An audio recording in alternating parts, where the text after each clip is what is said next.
Our family's 15-year-old dog died recently. Here I am hassling her with my fountain pen. It was difficult dealing with the challenges of an elderly, sick dog in a different culture. I returned home one day after finally finding a vet that would medicate her and let her pass her last few days not in pain and peacefully, to find a comment under one of my videos that was particularly rough.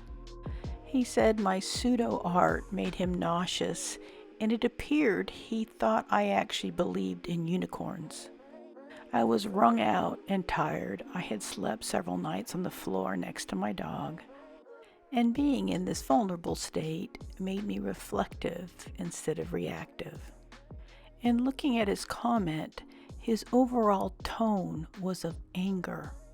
And many times, anger is a result of not understanding something. So I'd like to take this opportunity to maybe talk a little bit about some of my unorthodox ways.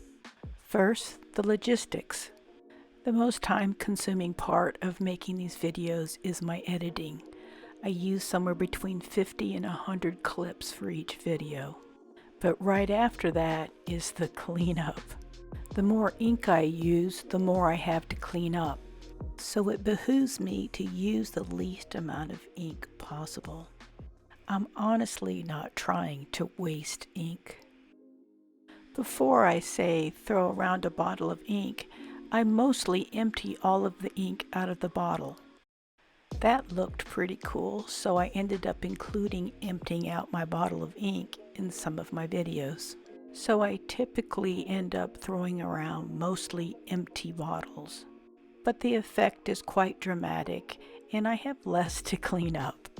I show these different ink vignettes mainly because I feel like it would be more interesting to look at than me, or my hands flailing around a bottle of ink or a pen.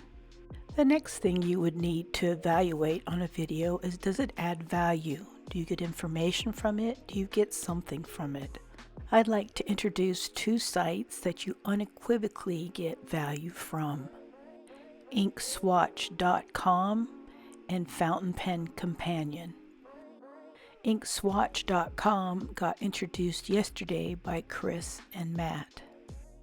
Chris has made over 500 of her beautiful ink swatches, and Matt loaded it up on a very useful website. You can check out ink swatches by brand. You can check out swatches that are similar to a particular ink. Or you can use their color picker tool or hex code number to find inks closest to that. I'll leave links to the site as well as to the video where Matt and Chris explain the website in the description box. Next up is Fountain Pen Companion. FPC is a free website where you can track your inks. You can make them public if you want to facilitate sample sharing with other people. Here is the ink list for the owner, Urban Hafner. As you can see, you can list out your inks along with a color sample, and you can sort them by the brand, the ink, or the type. And they even have a leaderboard to check out the astonishing number of inks that people own and their superpowers of organization. I'll also link this website in the description box.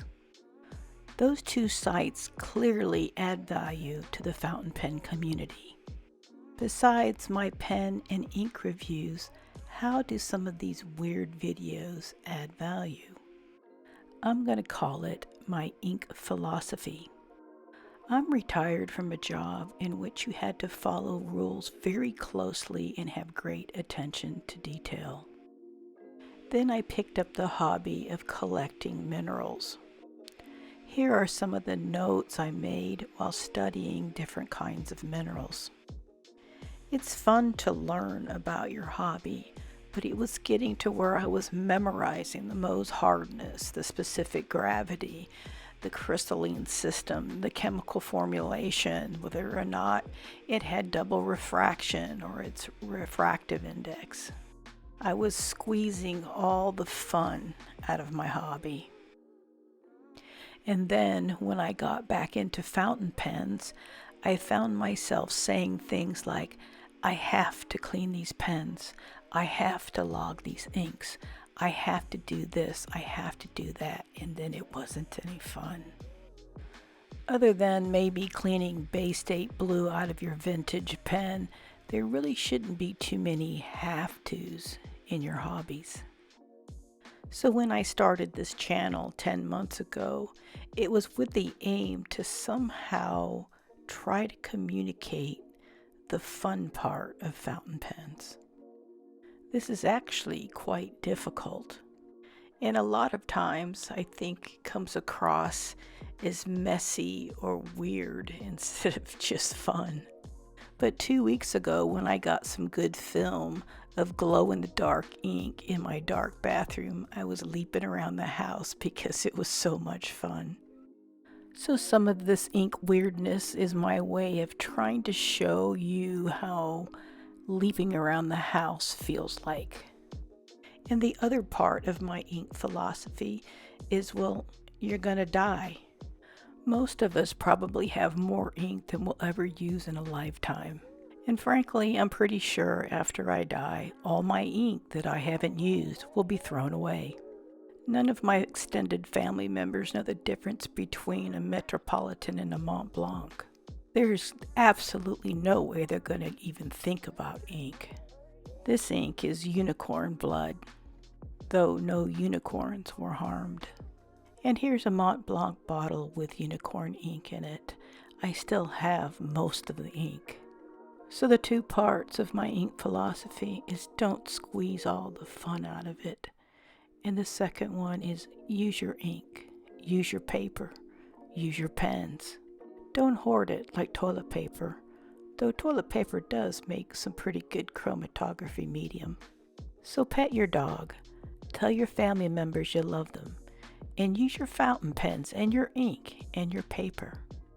That's the value I'm trying to add, maybe very ham-fistedly.